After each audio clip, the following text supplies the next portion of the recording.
Harry, bonjour. Bonjour mon frère Voilà, Anani. vous êtes président d'une organisation de la société civile, vous menez le combat, vous sensibilisez. Aujourd'hui, vous avez initié une rencontre débat avec la société civile, les journalistes. Est-ce qu'on peut comprendre à travers cette démarche? Merci beaucoup Justin. Effectivement, nous avons organisé un débat citoyen sur la chose parlementaire.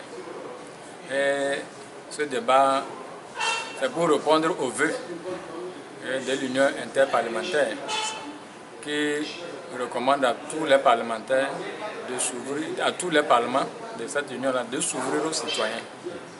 Et donc, la rencontre que nous avons organisée aujourd'hui fait référence à un plaidoyer que nous menons pour la célébration de la première édition de la Semaine du Parlement au Togo. Et c'est en exécution du projet d'appui à l'instauration de la bonne gouvernance administrative et parlementaire au Togo, financé par l'Union européenne via le PROSEMA, Programme de consolidation de l'État et du monde associatif. Je vous remercie. Voilà, quels sont les thèmes que vous avez eu à débattre, à communiquer aujourd'hui au cours de cette rencontre? Nous avons débattu de deux thèmes importants. Les outils et les freins à l'exercice du contrôle parlementaire au Togo et dans l'espace francophone en général. Nous avons également discuté des enjeux et limites à l'exécution du budget programme au Togo. Donc, vous n'êtes pas sans savoir que le Togo s'est lancé dans une nouvelle gouvernance financière avec l'instauration du budget programme conformément aux directives de l'UMOA de 2009. Donc aujourd'hui il s'agit de passer de la gestion axée sur les moyens à la gestion axée sur les résultats du développement pour que le pays puisse connaître un cran dans son développement. Et nous avons également discuté des outils et des freins liés à l'exercice de contrôle. Vous savez qu'en matière, au niveau de la Constitution, en son article 21, on dit que le Parlement contrôle et vote la loi et contrôle l'action gouvernementale. Donc, et dans le règlement intérieur qui fait office de loi organique, il y a un ensemble d'outils qui sont mis à disposition des parlementaires pour exercer leur mission de contrôle. Et nous avons dit qu'il y a deux types de moyens d'interpellation. Donc les moyens d'interpellation de type informatif. Et dans notre règlement intérieur, dans le règlement intérieur de l'Assemblée nationale, il y a les questions orales sans débat, les questions écrites. Vous voyez, les missions d'information parlementaire. Vous voyez, il y a les moyens d'interpellation de type sanctions, qui sont les motions de censure, les révocations et la mise en accusation. Donc c'est cet ensemble d'outils-là que nous avons débattu. Et nous disons que le Parlement togolais a tous les atouts pour mener son contrôle de l'action de l'administration au profit des intérêts des populations. Donc voilà l'ensemble des outils que nous avons menés. Et nous avons aussi fait cas des pesanteurs, des freins à l'exercice de ce contrôle-là. Et au rang de ces freins-là, nous avons la discipline du parti. Le parlementaire qui est là, ce n'est pas grâce à son diplôme qu'il est devenu parlementaire. Il est devenu parlementaire parce qu'il a reçu l'onction d'un parti politique. Et donc il doit suivre les orientations. Nous avons également fait cas de l'incompétence de certains parlementaires. L'absence même de la professionnalisation de la fonction de député. Si on est député, on doit aller aux sources, renforcer ses connaissances, que ce soit individuelle ou collective. Vous voyez, nous avons également dit que lorsque la société civile est faible, le Parlement ne joue pas son rôle. Vous voyez qu'ils sont les représentants du peuple.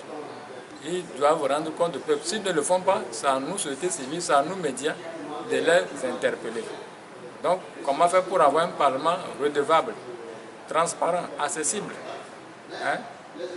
et efficace, qui sont des critères normalement plébiscité par l'Union interparlementaire pour juger d'un Parlement démocratique.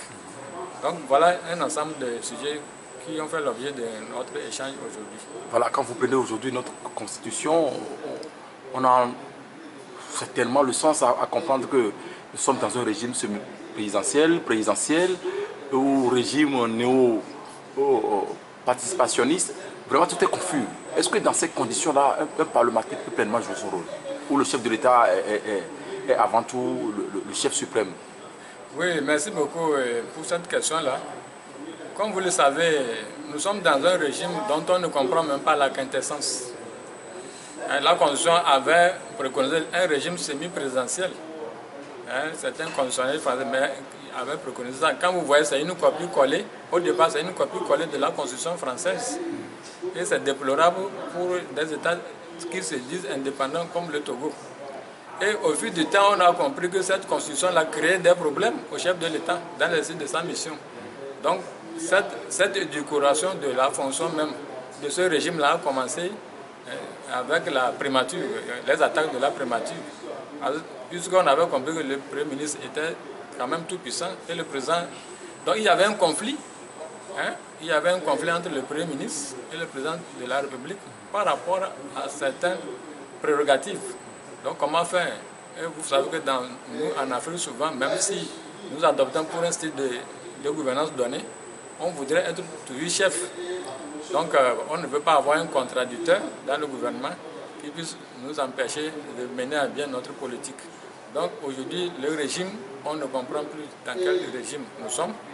Même si vous pouvez poser cette question à des juristes patentés, ils ne seront pas à même de vous dire dans quel type de régime nous sommes. Donc, ce qui fait que tous les pouvoirs sont devenus, sont entre les mains du président de la République et ça plombe même l'exercice de la gouvernance dans notre pays. Donc, et l'indépendance même des institutions. Vous voyez, aujourd'hui le président est président du Conseil supérieur de la magistrature. Au Burkina, il avait introduit une loi quand les gens avaient refusé que le président de la République soit même le premier magistrat du pays. Ce seul mot-là dit beaucoup de choses. Et les gens au Burkina, avec la révolution, ils avaient refusé ce terme-là. Vous voyez. Donc nous sommes dans un style, dans un régime que nous ne maîtrisons pas. Et nous disons qu'aujourd'hui, on est revenu dans un régime où le chef de l'État a la prépondérance sur toutes les institutions. Toutes les institutions, que ce soit judiciaire, législative, tout, parce que c'est lui qui nomme. Et quand vous nommez quelqu'un, la personne vous est redevable. Vous voyez. Donc, toutes les institutions sont dans les mains du chef de l'État. Et ce qui fait que ces institutions-là n'arrivent pas à jouer le rôle de contrôle. Ils ne sont là que pour la forme. On appelle ça existence nominale des contre-pouvoirs. Dans des États comme le Togo. Vous-même, vous êtes journaliste. C'est un secret de polichinelle que ces institutions n'arrivent pas à exercer leur mission comme il faut, dans l'intérêt des populations. Ce qui fait que la population se sent abandonnée. Et si ça se passe comme ça, est-ce que le parlementaire ou les parlementaires peuvent véritablement jouer leur rôle, leur mission, leur partition? Comme je vous le disais, lorsque l'image, le président de la République a une prépondérance sur toutes les institutions. Dans ces conditions, il serait difficile aux parlementaires de jouer leur rôle. Mais il y a ce qu'on appelle l'opposition, l'opposition extra-parlementaire, qui peut vraiment amener l'État à changer de comportement. Il y a la société civile qui peut aussi amener l'État à changer, puisque les partis parlementaires de l'opposition parlementaire n'arrivent pas à jouer leur rôle. Donc, qu'est-ce qu'il faut faire dans ces conditions? On ne peut que avoir recours à d'autres moyens pour faire entendre sa voix. Donc, il y a la société civile, il y a les médias, il y a l'opposition extra-parlementaire qui doit jouer son rôle. En Afrique, on dit que le terme opposition a une double acception. Il y a l'opposition en tant que fonction et l'opposition en tant que statut, en tant que sujet ou bien sujet unique ou multiple. Donc, nous voulons le premier type d'opposition. Une opposition qui émet des opinions, qui fait des activités pour pouvoir changer la gouvernance. Pas une opposition qui ne gouverne pas. C'est l'opposition de la deuxième catégorie qu'on dit opposition en tant que sujet. Un sujet unique, ça veut dire qu'eux sont là, ils ne gouvernent pas, ils se considèrent comme ils sont satisfaits dans leur coin d'opposant, sans exercer une pression sur les gouvernants. Voilà. Et c'est ce qui est déplorable pour notre pays. L'autre mission des parlementaires, c'est de contrôler l'action gouvernementale.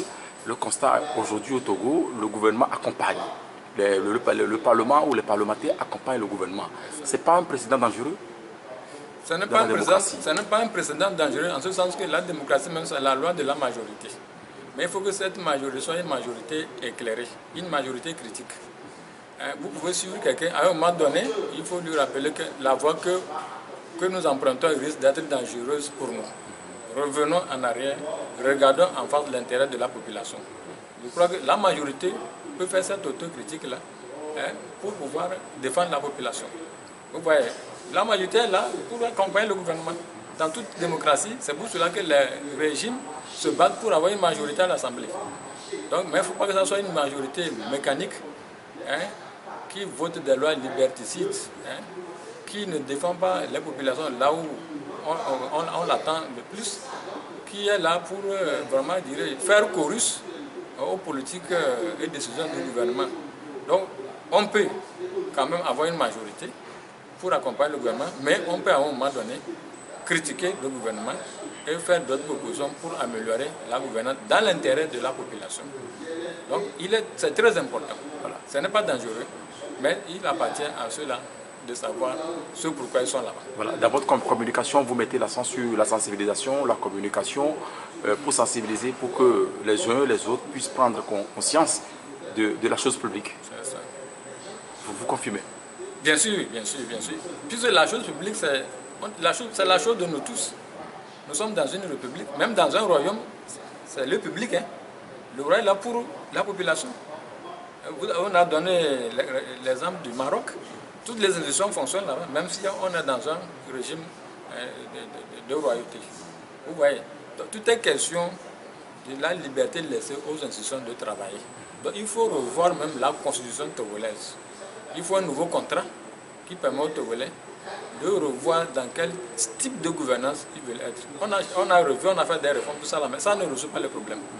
Ça ne résout pas le problème. Les réformes constitutionnelles ont été faites, mais ça ne résout. Le problème réside dans la Constitution, qu'il faut revoir le fond en comble, et réside même dans la forme de la gouvernance qu'on veut donner à notre pays. Est-ce que le style parlementaire ne serait pas bon pour le Togo? En ce sens que les élections présidentielles donnent toujours droit, déboutent toujours sur des violences, sur des situations vraiment dramatiques. Si on préconise le régime parlementaire où le Premier ministre dirige l'action du gouvernement, le président est là pour honorer les chrysanthèmes. Je crois qu'il n'y aura pas vraiment cette course-là pour le fauteuil présidentiel où on marche sur les gens, où il y a des manifestations, il y a des violations récurrentes des droits de l'homme. Tout ça, donc je crois que c'est aujourd'hui, il faut un nouveau contrat social pour les Togolais. Quel type de gouvernance voulons-nous? Quelle constitution voulons-nous? Et pour pouvoir vraiment aller de l'avant. Monsieur le Président Kairé, merci beaucoup à vous. Merci beaucoup, Justin. Merci.